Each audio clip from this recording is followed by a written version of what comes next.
penghukuman itu terjadi semenjak saya menghukum diri saya dengan ketidaktahuan, ketidakelingan, ketidaksadaran. Karena dosa pertama kita adalah ketidaksadaran awidya atau kebodohan. Dosa kedua adalah ketika melakukan apa-apa karena terpaksa dan dipaksa. Dosa ketiga karena Anda tidak yakin. Kita ini menderita karena ketidaktahuan, dan dalam kekosongan ketidaktahuan ini kita diisi kepercayaan dan keyakinan orang lain, entah para penceramah, entah orang-orang di dekat Anda, dan itu yang memprogram Anda dan membuat diri Anda itu menderita, goncang, karena Anda dalam kondisi kehampaan.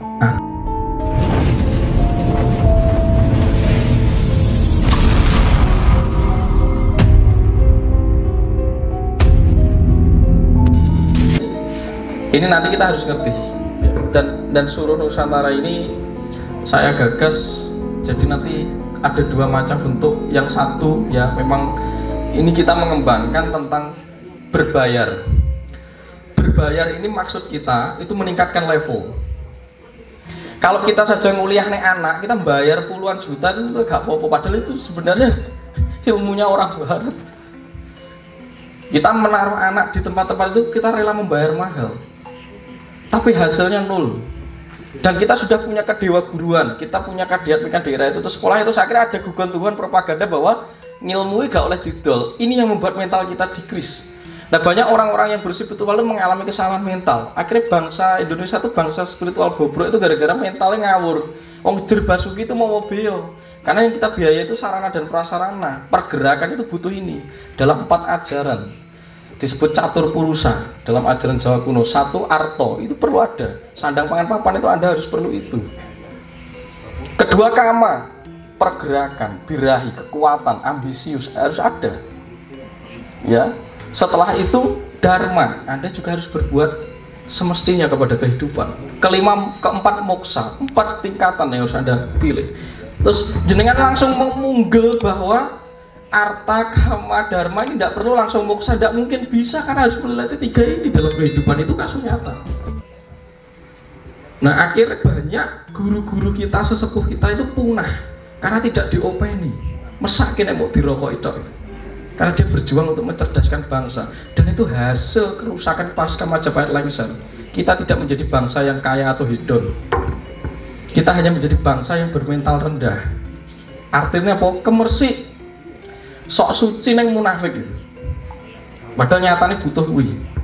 Nah, saya akhirnya untuk menyiasat itu saya mengembangkan 2 macam aspek. Nek wong luar negeri sekolah nek ini kamu harus invest dengan ilmu leluhur Nusantara ini.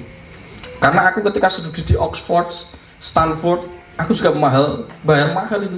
Tak rewang-rewangi ada lemah, ada apa-apa. Ya sekarang kalau kamu mau sekolah tentang ilmu Nusantara, ayo ikuti sekolahanku dengan sistemku nek kamu mau pakai itu. Karena itu caramu untuk menghargai kita. Sudah banyak orang dari Papua saja sudah kamu ambil berapa itu. Terus kamu memainkan peranan di dolar. Mbok akali meneh, wis kene mbok kon gratisan, wis nrimo mbok jupui sik. Mbok pateni meneh. Nah, sekarang saya mau merubah mindset ini. Baru untuk orang-orang yang masih belum memiliki kemampuan dan status, saya menghargai. Makanya kalau ada workshop saya di kota-kota besar dengan biaya yang segitu, terus Anda bilang bahwa itu mahal dan sebagainya, mending Anda jujur saja bilang, kita pasti memberi kompensasi. Karena zamannya beda. Ketika saya itu berguru neng alas, neng kali, neng desa, gak bayar gak apa-apa. Karena bayarannya adalah kesulitan medannya. Tapi nek saiki butuh sarana prasarana, ya sewa gedung, karena sudah terlanjur liberalis kapitalistik. Kita mau nggak mau kena sistem itu. Nah, kita tidak mau berjuang dengan Arto dan Jer Basuki Mobio untuk gali kawruh. Jangan harap Anda maju sebagai bangsa Indonesia. Jangan harap begitu. Karena Anda akan merasa diri Anda itu miskin terus. Padahal maksudnya suwung ing pamrih itu berarti mental yang harus ditangani. Nek jenengan ki duit neng dompet itu tidak masalah, nek duit neng jero utek ini jadi masalah. Itu yang jadi masalah. Itu yang diilusi. Akhirnya sering digunakan oleh orang-orang spiritualis yang karbitan itu menggunakan ngilmu kok didol-dol, itu ketidakmampuan dia sebenarnya. Kita tidak menjual, tapi hargai apa yang ada. Sebagaimana jagat raya itu butuh pergerakan ini, sistem dari akumulasi pergerakan kemanusiaan. Jenengan harus sedekah nek ora ndek duit terus piye? Terus bisa ngomong, wah aku mau sedekah, lu ora ndek duit terus sedekah. Mau berdharma, nek gak nyampatin dharma, ya kita kembangkan kompetensi ini. Karena tidak setiap orang itu kon dadi kaya Mas Tunjung pertapa, kaya orang. Jadi dharma spiritualnya dia yo pembisnis, yo satrio, yo duwe jabatan ning tentara, ning polisi, tapi batinnya tetap jernih karena dia tahu lakune urip. Ora kok dadi kaya aku kabeh melarat donya iki. Indonesia melarat kabeh wong pengen semedi, kabeh lumuh itu jenenge. Nah ini mindset harus kita rubah sejak dini. Karena kita ngomong soal ya, itu mindset. Jadi nanti di Surosanto itu ada yang berbalik memang untuk kota dan saya mengembangkan untuk internasional. Jadi kalau ada bule-bule nanti di Bali atau di sini Lawu ini kalau dia mau sekolah di sini, you harus invest. Karena aku golek ilmu ini leluhur itu kudu dihargai. Sebagaimana kamu tidak pernah menghargai saya telah mempropaganda merusak candi-candi saya. Sekarang bayar saya mau merestorasi candi saya. Dan kamu harus paham bahwa Nusantara itu adalah ekosistem untuk peradabanmu, karena kamu bisa bikin nuklir, kamu bisa bikin negara kincir, terserah. Yang penting kamu harus kembali memberi insentif kepada kita. Baru nanti saya akan mengembangkan yang dharma seperti ini. Dan dharma itu berlatih. Maksudnya jenengan di sini berlatih. Ya wis tiketnya itu ya kendaraan dan niat Anda sendiri. Terus Anda tumbas jajan di sini. Itu sesarine, sumangga itu ukurannya sampeyan. Terus tekok masih bayar murah, gratis, janji sampai tekok ini poso.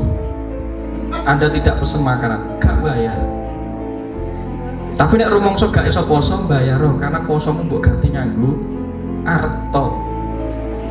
Nanti sing poso ben ganti artone, karena artone bermanfaat untuk karyawan, untuk perkembangan kafe, karena itu ada roda dan ini sistem. Nah jenengan menolak ini masih berada di pemahaman yang konyol, Anda akan menjadi melarat selama sulit. Dan bangsa Indonesia itu bukan mendidik menjadi mental yang melarat. Spirit tidak pernah mendidik menjadi orang yang melarat. Jangan salah paham, kata melarat atau sufi itu mengikis mental yang kotor. Bukan berarti kita tidak butuh materi, begitu. Tapi kamu bisa menciptakan situasi senang dan gembira, tidak harus terikat oleh materi. Tapi saya ngomong soal kecerdasan, bahwa materi itu dibutuhkan untuk setiap sistem pergerakan. Sebagaimana kita butuh sandang, pangan, papan, dan peradaban akan terbangun di sini. Tapi nek urusannya sampai kok mbok kaitne wah mare duit, mare apa kayak duit bondo dunya brono iku kudu disingkirne, mare ngruwet ke pikir. Kuwi pikiranmu sing ruwet karena aspek mentalmu yang bermasalah. Bukan masalah di uang atau artone. Latihannya disingkur itu dikikis mentalnya, bukan dibuang duitnya.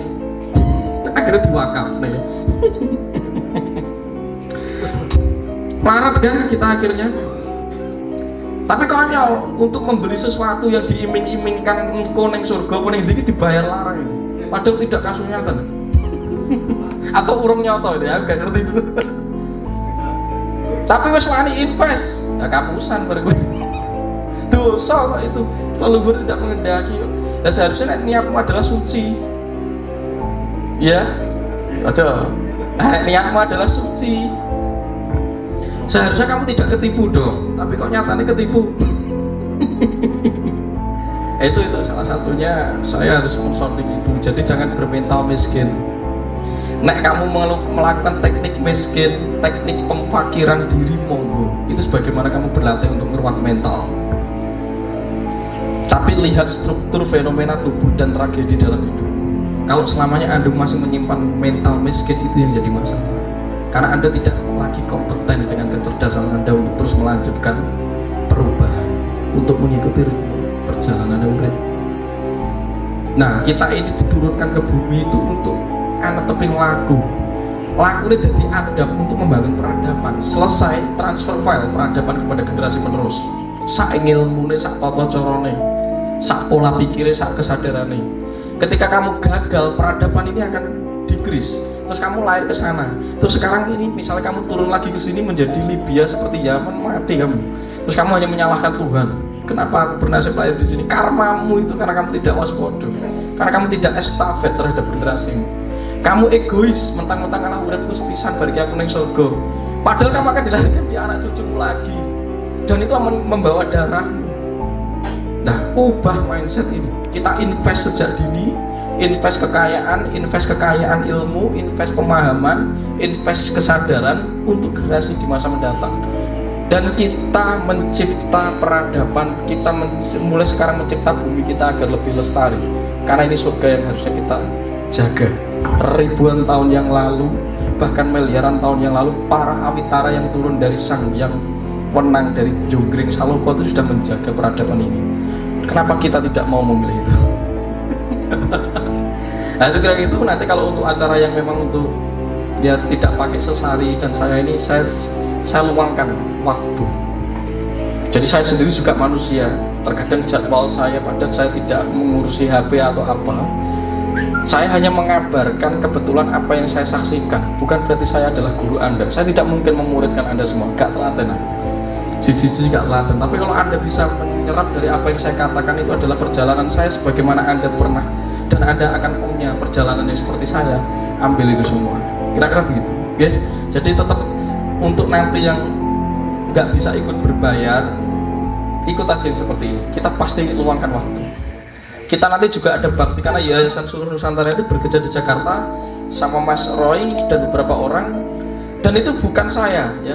Mereka sendiri yang bilang aku jadikan kontributor, aku jadikan cabang. Dewi loh ya, bukan karena aku ya.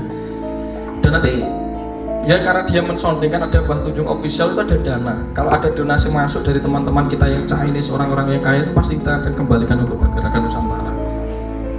Ini yang saya lakukan sejak dini. Dan setelah itu wes aku mundur pensiun. Anda sendiri harus melakukan itu. Oke, itu kira-kiranya. Jadi selalu beri info, mending Anda ngendiko daripada Anda gengsi dan sungkan. Itu ngendiko. Jadi kayak kemarin ada di Surabaya, wah itu ono sing melu acara, itu cuma bayarnya separuh dan dia tidur di pinggir jalan. Tidur di pinggir jalan, tapi dia ngomong ke kita. Jadi uang ini saja saya tabung, ini, saya ini tukang ngarit atau apa. Ini impresif ya orang. Berarti dia rela membayar, ya, membayar ingin ikut kawula itu bukan karena uang. Dia membayar dengan mentalnya yang tidak gengsi. Justru uangnya jo rewu pekewuh lah, ngomong aja. Uang Jawa itu kan rewu pekewuh. Ya kalau nggak suguh ya, kalau nggak bubuh ya subuh itu boleh. Tapi nek rewu pekewuh terus-terusan, ini yang membuat Anda hancur. Nah seringkali orang-orang di sekeliling kita itu tidak mendidik orang. Makanya bawa aku neng kafe seperti ini, setiap hari aku kesini sama istri saya, yo bayar. Nah bawa si kafe ngomong sungkan ke aku, mas gak usah bayar, tetap tak bayar karena itu mental saya. Karena saya tahu di sini butuh sistem untuk berjalan. Tapi seringkali kita membunuh orang kita, lagi bisnis gratis atau bro, gratis, pembunuhan massal sejak dini itu. Pembunuhan massal, jangan lakukan itu Anda tidak menghargai kehidupan. Sebagaimana mereka itu sedang berjuang untuk hidup. Jangan taruh mental seperti itu. Oke, itu yang harus kita kerjakan, itu yang harus digini. Semoga gagasan saya itu Anda selamat. Kira-kira gitu, dicukupi baik diskusinya. Nanti kita nyambung lagi. Semua sudah saya tuangkan. Tinggal nanti praktek-prakteknya. Semoga tempat ini bisa kita gunakan untuk rutinannya. Jadi nanti Kopi Koi ini juga sebagai sekretariat Nusantara, Suruh Nusantara. Kita melu ngopeni. Anda kesini ngopi, Anda kesini bayar, berarti Anda turut invest terhadap generasi kita yang tidak kehilangan keilmuan. Dan Anda bisa invest di tempat lain, di mana ada guru yang mengajarkan atau memberi sounding seperti saya. Karena tujuannya sama, saya rasa. Karena ada bukti cinta terhadap tanah air, cinta terhadap bumi, cinta terhadap sedulur pahlawan. Karena ini kalau kita alami dan kita dalami, ini sangat mengasihkan. Kita ini seperti mengalami perjalanan terus menerus. Anda bisa mengalami makan soto, saya bisa bertatapan dengan Anda, saya bisa mengenal istri saya ketika kuliah. Ini pengalaman yang luar biasa. Jangan biarkan pengalaman-pengalaman ini habis. Nitis, gitu, nitis mati, nitis terus ngino terus saya. Itu lebih stabil daripada kalau naik jenengan langsung muksa, itu gak penak rasanya. Jadi jenengan bisa kangen-kangenan dengan apa? Lu nek jenengan masuk surga terus rasanya begitu saja kan flat itu. Ngono tok rasane. Masa adus ning jero susu, ning jero madu gitu. Terus wah flat itu rasanya gitu. Jadi kadang gitu ya harus galau, ya harus kesandung, kroso, kena eri dan lain sebagainya, demek telek dan lain sebagainya. Itu gak masalah itu utuh, itu holistik, itu pengalamannya. Justru berbahaya ketika manusia itu berada di kedamaian yang disebut flat. Makanya nek wong sing flat urip wis damai itu sebenarnya nyapo urip mati aja kan, itu mission accomplished, misinya sudah selesai. Itu yang harus dirubah di dalam paradigma kita gitu ya.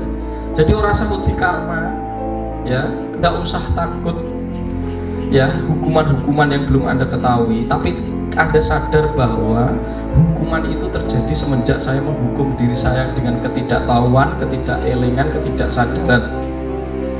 Karena dosa pertama kita adalah ketidaksadaran awidya atau kebodohan. Dosa kedua adalah ketika melakukan apa-apa karena terpaksa dan dipaksa. Dosa ketiga karena Anda tidak yakin, tidak mantap terhadap perjalanan hidup Anda sendiri. Itu 3 dosa yang akan berdampak kepada kita. Itu kira-kiranya karena api yang membakar Anda adalah kemerungsungnya pikir dan emosi Anda yang tidak stabil. Itu api yang jelas membakar Anda setiap hari, dan Anda pilih menggunakan itu untuk menghukum diri Anda terus-menerus. Sekarang ganti modenya diganti. Cara mengganti mode kontrol, meditasi, kontrol pemahaman.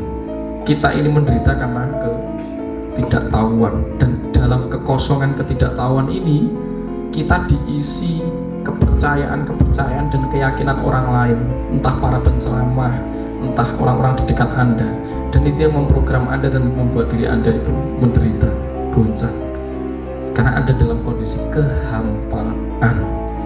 Maka ketika Anda sudah mulai meneliti dan masuk ke dalam, mulai memperhatikan apapun saja, maka Anda manunggal, karena aspek sedulur papan ini akan memperkerjakan tubuh Anda dalam kemampuan maksimalnya.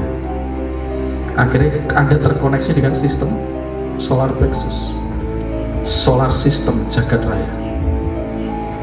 Nah, wong Jawa ki iso ayam ki jelimet lho laku gitu. Jadi nek wae padang bulan, wae ya semedi nyumut dupo iki kan laku. Ya sekarang kan gak telaten. Gak telaten nita ini ya jangan salahkan kalau udah berkokan ke musuh, karena tidak tirakat dan wirada. Tirakat itu aspek untuk mengamati sesuatu secara total, terus-menerus, konstan dan konsisten. Sebagaimana jadi jenengan ibadah itu tidak bisa dipisah. Iya menurut saya. Karena itu adalah kebutuhan Anda untuk menyatu. Dengan mengamati Anda menyatu. Tapi ketika Anda tidak mengamati Anda, karena sesuatu yang ada karena Anda memperhatikannya. Kalau tidak memberi perhatian, tidak ada. Jadi nek wis gak kelingan mantan pacarmu ya gak ada. Wis lali aku sih. Tapi nek Anda memperhatikan dalam pikiran ya enak terus, ketayangan terus. Dan sekarang perhatikan sang sumber penciptaan atau Tuhan, biar dia berada di dalam diri Anda terus. Itu kira-kira ini ya, maka diarani eling lang mas podo. Kira-kira itu Mbak saya kembalikan ke jenengan nanti untuk jadwal-jadwalnya yang lain. Silahkan nanti diinfo ke beliau ya. Kira-kira itu mohon saling mendukung. Suruh Nusantara itu bukan milik saya, tapi milik kalian semua, jenengan semua. Sebagaimana Anda peduli, saya hanya membangunkan, setelah itu Anda jalan.